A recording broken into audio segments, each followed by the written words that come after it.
Hi, everybody. Welcome to another edition of the Sunday Drive.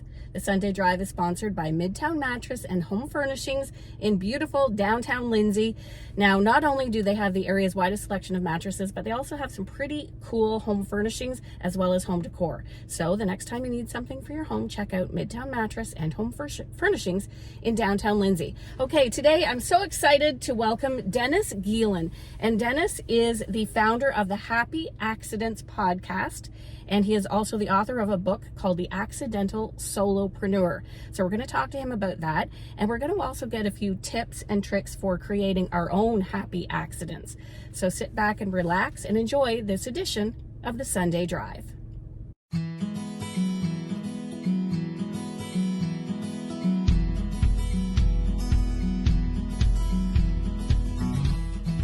Okay, welcome back. We are here with Dennis Geelen, and Dennis is the founder of a podcast called the Happy Accidents Podcast. And I love the name because it's so happy, and we need a lot more of that in our life. Exactly. So tell me a little bit more about the podcast and how it came about. Yeah, it started with the book that I guess we'll get into, the Accidental Solopreneur, and just started kind of jumping off of that topic of happy accidental beginnings of success, whether you're an entrepreneur or just in life. So I thought, man, there's so many stories out there of accidental inventions, people accidentally meeting and starting a band, or how a song was written, or so many stories out there. So sometimes on the podcast, it's just me sharing those stories, or sometimes it's me interviewing somebody, but it's been a ton of fun. And you talk about accidental kind of success. Tell me a little bit more about some of your favorite stories from the podcast. Oh, so many.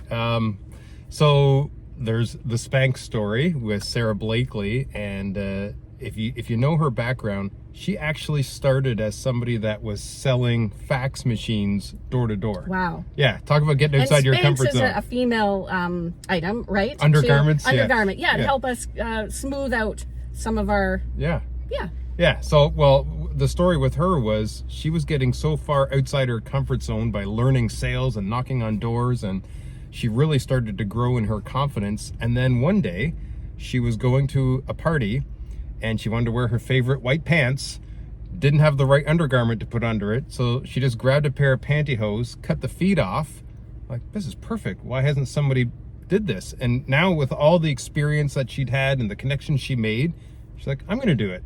But it all started with this accidental cutting the thing off, and now it's this multi-billion-dollar company. So yeah, it's amazing, isn't it? And you have a number of podcasts now, but there was one for with a band, wasn't there? That yes, you talked about. Tell me more about that. Yeah, so there was one with the Guess Who, okay, and the song American Woman. So what happened there was, in the early days of the band, they were actually playing a gig at a curling arena in Mississauga.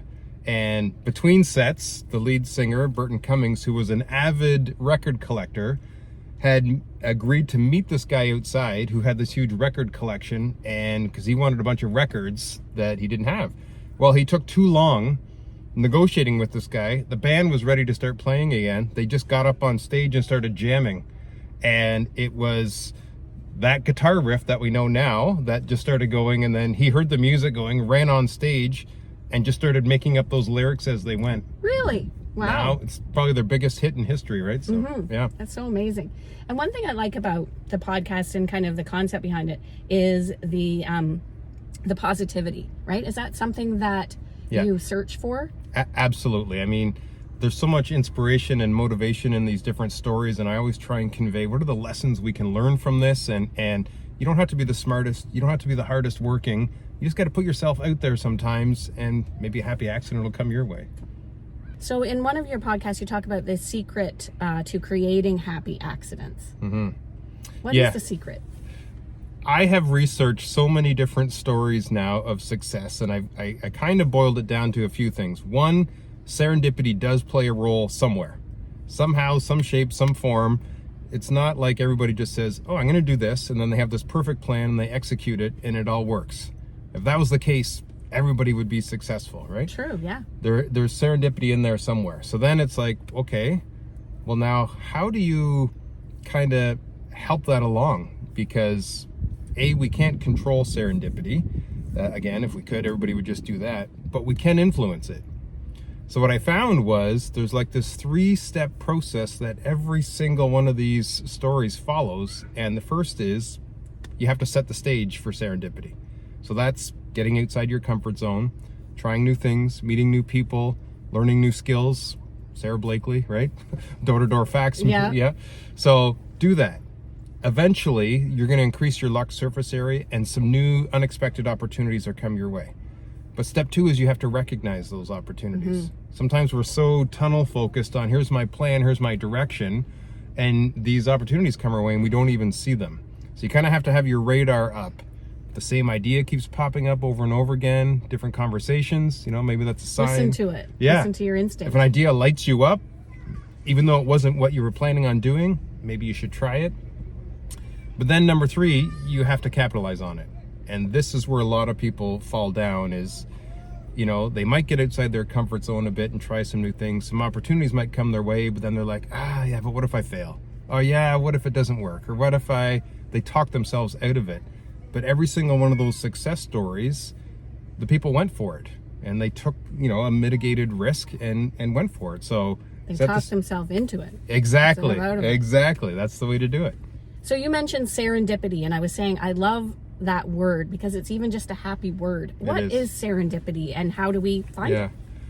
I think the Oxford Dictionary defines it as like the occurrence of events that were unplanned, but they unfold in a happy or beneficial way, right? Sounds like a lot of jargon there. To me, it's just chance coming your way, right? There's so many things Happy chance. Yeah. We're constantly thinking that we are in control. So we plan, we create these lists, and we follow all these instructions or whatever. And what we don't account for is all the stuff that we can't control. And so many times that stuff lands in our lap and comes our way, and it might be even better than what we planned. So we just have to be open to it because, maybe it's God's way or the universe's way of saying, hold on, Dennis, you thought you had it? I got something better in store, right? So that's serendipity. I love it. And you talked about your book, The Accidental Solopreneur, was kind of the starting point for the podcast. Yeah. And is that an accident, obviously, becoming an entrepreneur, right? Completely happy. So many happy accident stories here. So I became a solopreneur by accident. I was laid off. And up until that point, that was at 43, I was kind of starting to get to that point in my life where I was like, isn't there more to this? Shouldn't I be? But I was that risk-averse guy. Like, I'd like to do something else, but that seems scary. So then, again, serendipity comes along and goes, oh, so it's because you already have a job? That's why you won't do it? Well, there goes your job. Now what's your excuse? And most people would be devastated by that, right? For me, it was a happy accident. That was what I needed to go. And I decided, I learned a ton about betting on myself. I had to learn how to brand myself, market myself. I'm, all about this, how to sell myself. So I thought, man, I bet you there's a bunch of other people that could learn from this. I'm going to write a book, but I'm going to do it as a fictional story. I didn't want to just write another how-to book. I'm going to write a story about somebody who has a similar path to me, and I'll embed those lessons in there. When I was reaching out to all my beta readers, I asked them a bunch of questions, for feedback on the book. And what do you think would be a good title? One person said, I think you should call it The Accidental Solopreneur. Never thought of that. I love it. I love the title. So did I. And then they were really riffing on all the serendipitous stuff that went on in the book. I never even realized that. And then that was a jumping off point for, well, maybe I could start a podcast called Happy Accidents. And it kind of goes nicely with the book. It does. It's so amazing. So you recently did a TED Talk. Yeah. Now, how does that happen? Yeah. That's major. I had no idea how this all worked. I do now. But a friend of mine in the States did a TED Talk a year or so ago, and it was amazing. I just loved following his journey about how it went and what he did. So I got picking his brain one day about it, and he's like, oh, you should totally do one. And I'm like, well, how does that work? Well, first you have to apply. I didn't know this. I didn't know that either. Yeah, there's TED Talks that happen in different cities around the world all the time. So he said, just research some that are close to you and apply. Well, I found that Oshawa started hosting TEDx Talks a couple of years ago. You have to apply a year in advance. So I did this application. You submit what's the unique idea that you want to put into the world. For me, it was serendipity plays a bigger role in success than we like to admit. I love it. And then you have to have a 2-minute video of you just kind of discussing your topic. So I submitted that. A year goes by, and then I hear, hey, you've been selected. I think there's 300 or 400 people that applied, and 12 of us got chosen. And they were very clear, we chose the best ideas. It's not you specifically. Right. Now the work begins, because the talk is coming up in May. This was back in January. We now have 4 months to get you ready on stage. So they gave us people to work with on how to write our speech, how to deliver our speech, and practice our speech. And if people don't know, what is a TED Talk? so I think TED, it's TED, stands for Technology, Entertainment, and Design. So it's any new ideas that are maybe novel that you want to put out into the world around that other people can be inspired from and learn from. And this is a worldwide organization where these talks are being delivered and uploaded to YouTube on a daily basis. So what's your favorite spot or thing to do in the city of Kawartha Lakes? My wife and I love to walk. If we can find a good trail, that's great. Our favorite one is probably here by the old mill, where we used to live close by, and we'd hop on and walk around the circuit, but now we will drive over here just because it's one of our favorite trails to walk. So just love walking by the water, seeing the nature, and yeah, just a terrific spot to explore. And what's next for you? Any big ideas coming up? Yeah, a new book surprised. In the works. So this will be my first time actually co-authoring a book with somebody else who I serendipitously met while I was in Chile earlier this year. We got chatting. He's a clinical psychologist, and we just got talking about changes that people go through in their life, and the big change I went through. And we've developed a new change management framework called the 5 Shoes for Change. So that should be coming out later this year. Yeah. Great. And where is it going to be available? I'll be announcing that, but probably on Amazon, where most books are sold nowadays. So, well, congratulations on all of your success. It's awesome to see, and it's always nice to have something positive put out into the world. Oh, thank you. Yep. If even one person gets motivation from something I put out there, then it's worth it.